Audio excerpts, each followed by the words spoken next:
John Seaman, and we're at Road America at Elkhart Lake, Wisconsin, at the Chicago Historic Races. This is the Merrill Lynch Brian Redman International Challenge presented by Chicago Historic Races. This is an annual gathering the third week in July of vintage and historic racing cars at the Road America track at Elkhart Lake, Wisconsin. I'm beside the famous Denny Hulme Group 7 Can-Am car. This is the car that Denny Hulme drove to many victories in the Can-Am series. This particular car is a McLaren. It has an 800 horsepower Chevrolet fuel-injected engine. Among some of the other cars racing here today are vintage and production cars. These are cars under and over 4 liters, and cars, sports racing cars, which would be closed wheel cars.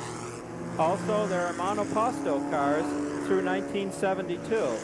There is also a group featuring the FIA World Manufacturing Championship cars, Formula 5000, Formula Atlantic, and other prototype cars. A very special event this weekend is the Ferrari Cobra Challenge. This is the featured race, and we'll have the makes of Cobras through the mid-60s. These cars were cars that were driven by Ken Miles, Bob Bondurant, and many other famous drivers.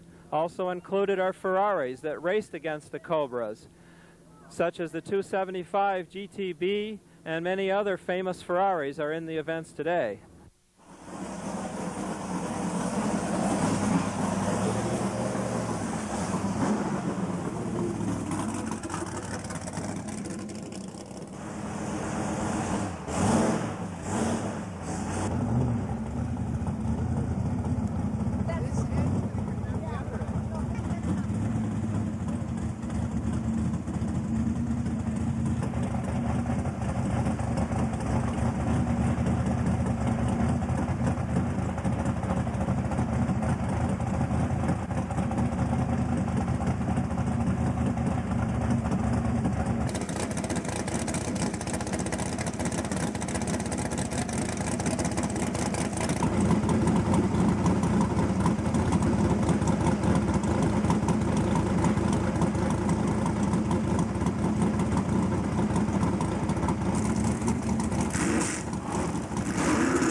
And next in the number 73, Stuart Alpine Renault.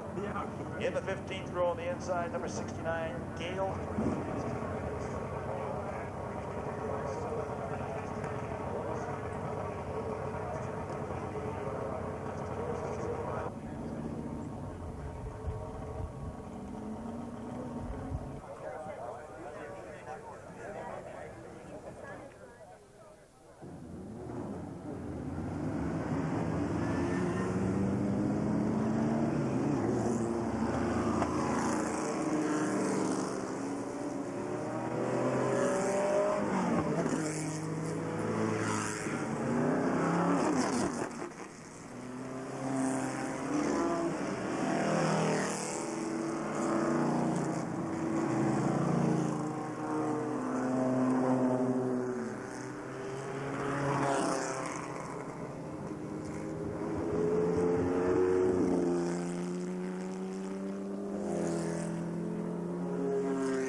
at 139.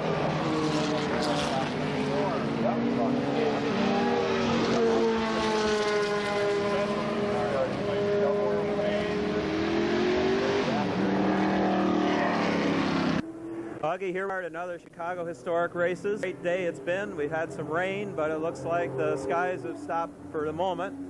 And it's good to see you here again with your tremendous Scarabs. Thank you. It's always fun to be here. Could you tell us a little bit about the cars here? Well, the one to my right, this number 7, is the front engine Scarab that was built by Lance Reventlow in 1958. It has drum brakes. It has a Chevrolet 550 horsepower motor. It'll run 190 to 200, but not here. I'm chicken. I won't stay on it that long. And this one is the only. Lance built 3 of these front engines.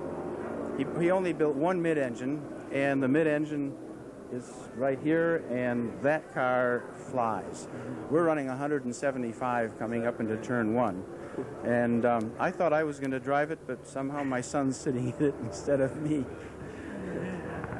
Your son really seems to be enjoying the racing now that he's into it. Oh, he is. I'm so proud of him because he can do things that I didn't. I'm not a mechanic. I can come in and I can tell them what's wrong, but I can't fix it. And after every race, son disassembles the car, reassembles it, and he's gotten to be very, very smooth. When he was young, we went go-karting a lot, and we were the same, and the only difference was the kid sitting behind the wheel. I kept saying, the smoother you are, the faster you will go.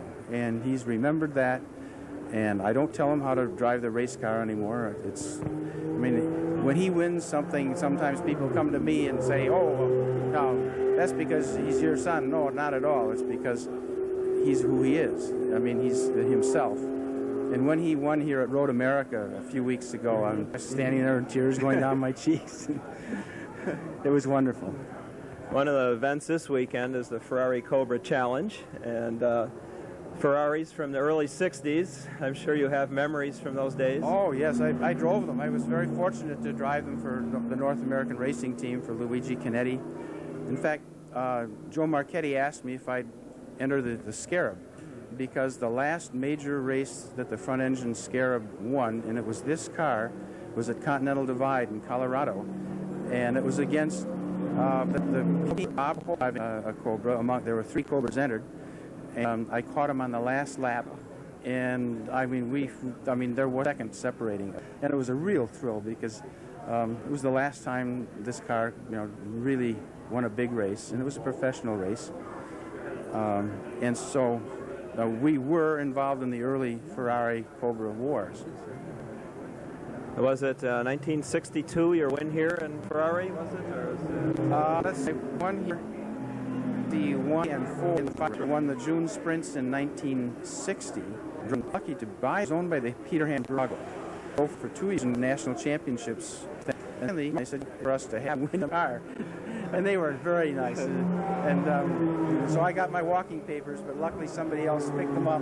Yeah. And I drove for Briggs Cunningham and John Meekum after that. But this car is still my favorite. I just think it's one of the prettiest cars that's ever been designed. Yeah, it's a very beautiful car. Some of the special Cobras here today, I know there's the Daytona Coupes. They're nice. Aren't those beautiful? They are beautiful. Oh, I'd give my IT, but I wouldn't for the Scarab. No.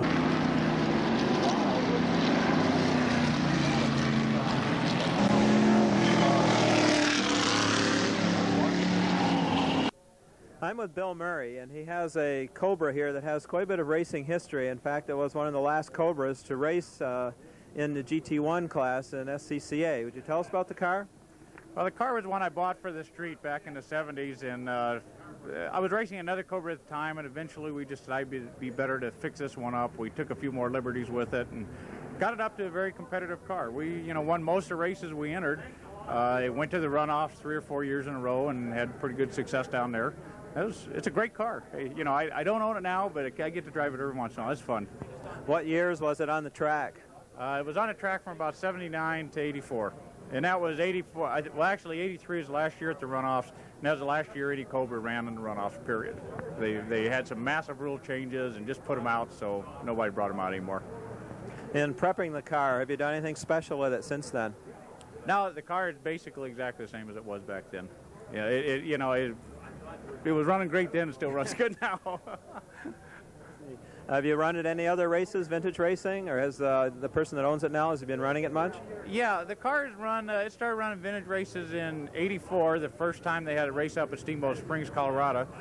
And it won the race up there 4 different times with me and then another guy driving it. And it ran quite a bit then it was off for a few years, and now he's just getting it back out again. With the Cobra Ferrari Challenge coming up this afternoon, what are your thoughts on that one? Hey, we want to try and get out there and win, of course, but I don't know, the way they gridded the cars, they just made up their own grid, didn't go by time, so he's right at the back of the pack, so he's got his work cut out for him. Tom Benjamin has one of the Ken Miles cars that was driven in 1964. This Cobra is a very special car. Could you tell us about it, please? Sure. Ken Miles started racing this car in 1964, and it was a factory team car that a lot of the development for the Daytona Coupe and the Shelby American Race Program was done on. Ken Miles made a lot of improvements over 64 and 65 season, and those improvements consequently went into the Daytona Coupe and the Shelby Race Program, and he won the Manufacturers Series in the USRC in 64 and 65, primarily driving this car. How did you acquire the car, and what have you done to it, particularly to prepare it for the race? We got this car about 3.5 years ago down in Texas. It was in pieces. Bill Murray has restored the car to original USRC specifications, and all the parts were pretty much there, so we put them back together. Bill Murray did a great job on using the original parts, getting them back into shape, and that's what we're doing with it. You've got a dry track today, so I assume you're ready to go out there and duel with the Ferraris. Yeah, well, they're starting us towards the back of the pack, so we're going to see what we can do there. Sounds like a lot of fun to me. That'll be interesting to work your way up. Right. Well, I think we'll be able to do some good here today. And it's a lot of fun having the car here at Elkhart Lake, where Ken Miles raced it 30 years ago. Redman and the Aston Zagato. Now, Redman, you might remember, joining the 64 Cobra.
Bud Bennett is one of the Can-Am Thunder's reputable car racers and drivers, and he has two of his sons who are competing this weekend. Bud, would you tell us about some of the cars here in the Can-Am Thunder? Well, the car I'm standing beside is a 1974 DN4 Shadow that was originally driven by George Follmer in the last shootout, which was a number of the Can-Am cars. It was just about the last race they had done, and he won the shootout with this particular car. It has just been brought out of storage, and we've got it prepared, or are getting it prepared to race the rest of the season. The car behind me, the red car, that's a McLaren M6, belongs to Henry Wilkinson out of California, and that's a small block car that ran in the 68 Can-Am series. We have two other cars sitting under the tent that my two sons are working on right now. One is a 1969 Lola 163, similar to the car that his brother raced the last 2 years and won the last 2 years with. This year, Craig is driving a Shadow. It's a 1972 Shadow Mark II/3. And so we're really interested because of the weather. We really haven't had a chance for the two boys to have a head-to-head go at it, and I'm sure we're going to see a pretty good race today with that. Yesterday with the rain, especially during when you were out on the track, etc., and the track being somewhat wet, you weren't able to get the speeds, but today it should be a good competition. Well, the track is pretty clean now. Yesterday it was nasty, even with all the oil. The rain's cleaned the oil off, and now the other classes have put some rubber down, and it's going to be a real good race today. How have your sons been doing in the series so far this season? Well, we've been doing very well. The cars that we'd like to have seen come from California, the real tough competition, they had some other commitments and were unable to make it, so we really don't have the kind of competition that we would really like to have that makes us do our best. We restore them, we race prep them. We do like an arrive and drive where the guys send us their cars. We disassemble them, prepare them, take them to the track. They fly to the track. They know their cars have been prepared as best as we can do it. And they run the cars, they go home, we take the cars home, go back through them again, and prepare them for the next weekend. The Indy car here beside us, what's the history of that car? Okay, I had to check. That's the car that little Al ran. He finished second with the car a couple of times. It belonged to Doug Shearson up until this weekend, and the car was just sold to Juan Gonzalez of Mexico. He also bought the Shadow behind me, so he bought the two cars from Doug Shearson, and we're going to run that car for him next weekend at Mid-Ohio. I'm with Gordy Moffert, and he owns the Denny Hulme number 5 Group 7 Can-Am McLaren Can-Am car. Could you tell us about the car, Gordy? Well, it's M8F, the last version of the M8 series, and it's the design that McLaren last won their Can-Am championship with. Denny is the last person to have driven this car under its own power when he was up here in '92 for the Can-Am historic races. And so it's even though we work on it periodically, no one's really driven it since him. And, you know, it's ready to go, but just it's... Now, the size of the engine and the horsepower? It's 4.5-inch bore and a 4-inch stroke, which equivocates to about 508 cubic inch, and it's close to 800 horsepower. Magnesium dry sump pan, magnesium fuel injection manifold, water pump, aluminum block and heads, magnesium transaxle, a 4-plate clutch. I don't know, it makes a real nice sound, as all the cars like this do. The Can-Am cars are built so wide. Why was that? Well, they didn't start out wide, but the rules at this particular point in time were unlimited. You could carry any amount of fuel, have any engine size, it could be any shape, as long as the tires were covered and there was room for a passenger. and because they carried about 75 gallons of fuel, and to get weight distribution good, they just kind of, and aerodynamics, they just started to get wide. A lot of mass there all around. How did you acquire the car? Oh, I always admired the cars, and you know, the car came up for sale, and I had a Formula One March at the time, and I traded it towards it, and then proceeded to fix it up and restore it to race more actively, but we obviously were not campaigning it. Denny is the last person, but anyway, that's the story on it. I was here when Denny Hulme was driving it for the last time, and he was really making it fly. I'm sure he enjoyed driving the car again. Yeah, it was unfortunate. He was supposed to come back the next year to drive it, and then he died in October, the following October, when he was up here at a race in Australia, and so it's a real, you know, sad occasion, but it was great having him here in '92. He really enjoyed being back, which he had a history with Elkhart Lake. Well, Gordy, it's a beautiful car, and the fans certainly appreciate having it here at the track, and we wish you continued good luck with the car. Thank you, and I hope they enjoy the cars. Thanks, Tony. Thanks for your help.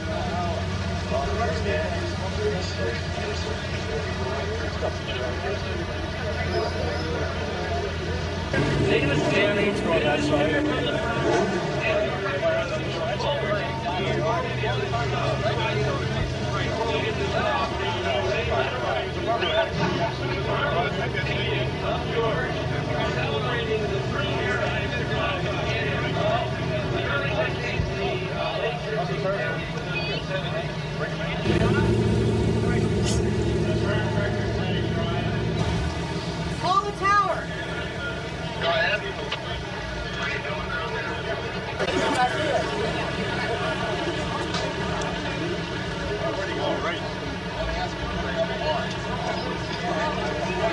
Grab it.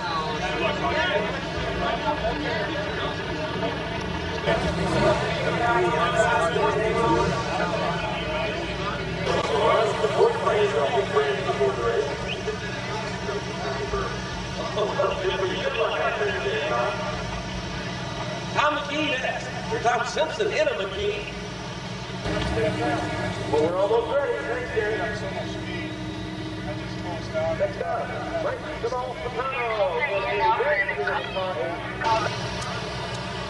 McLaren, you know, I just that last night. It's the right color for me.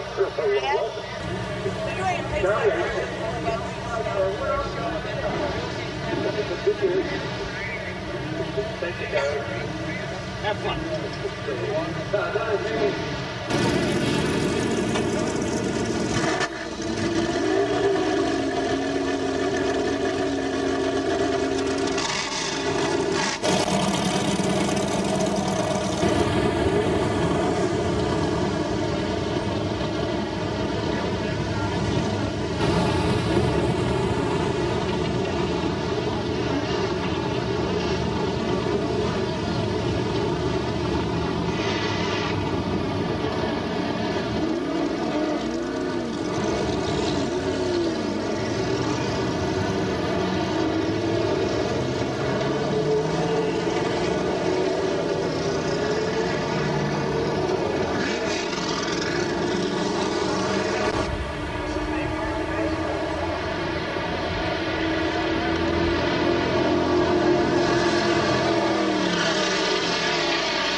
I'm with Tom Murphy, and he has a very exclusive car here. This is a Ferrari Formula One car. Could you tell us about the car? This is a 91 Ferrari Formula One. This is normally aspirated. This was the Alan Prost car over on the cover of the carbon fiber cover of the chassis. You can see his name in a minute. Perhaps you can pan over there. Alan Prost, as you probably know, was 4 times world champ. No other Grand Prix driver exceeded that except the great Juan Fangio. And Alan Prost won more Formula Ones than any man in history. This was his 1991 Ferrari. He drove this particular model at Monaco. This car is carbon fiber, the whole chassis except for titanium suspension arms. The engine is not. This is not a turbocharged engine. This is normally aspirated 3.5 liter V12. It is redlined at 15,000 RPMs, and it turns up 740 horsepower.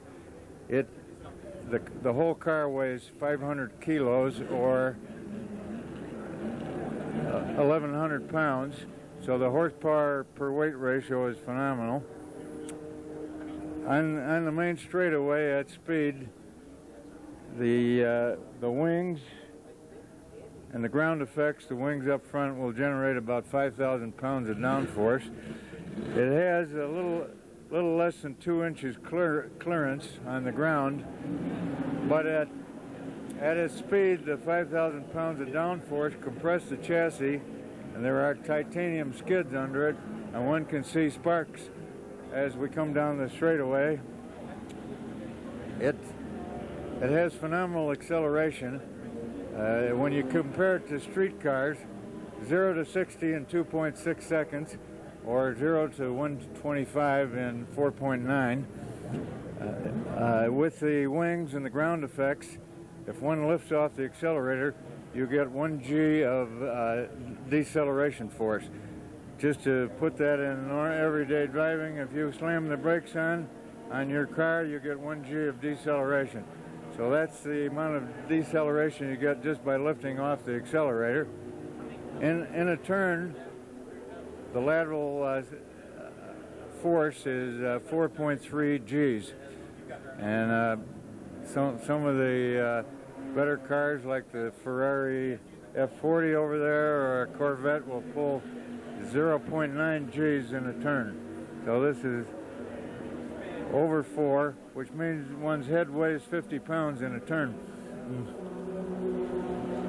Gear selector? How is that? There's a sequential shifter which is on the steering wheel, and every time we push the gear shift, it goes up a gear, or on this side, every time we push it, it goes down a gear. It has 7 gears forward.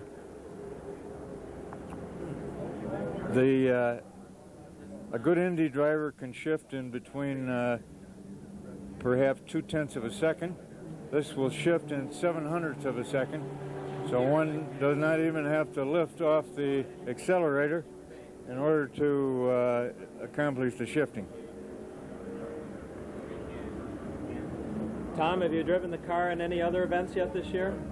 No, we drove it here on the Ferrari Challenge weekend, but that was just as a test day. What are your plans on the future? Are you going to take it to any other events this year? I'll bring it to the Vintage Car Drivers Association in September and drive it in exhibition. If they permit it, sometimes they rule out cars that are labeled as too fast. Joe Marchetti very kindly accommodated us. I think the reason he did was because it's a Ferrari.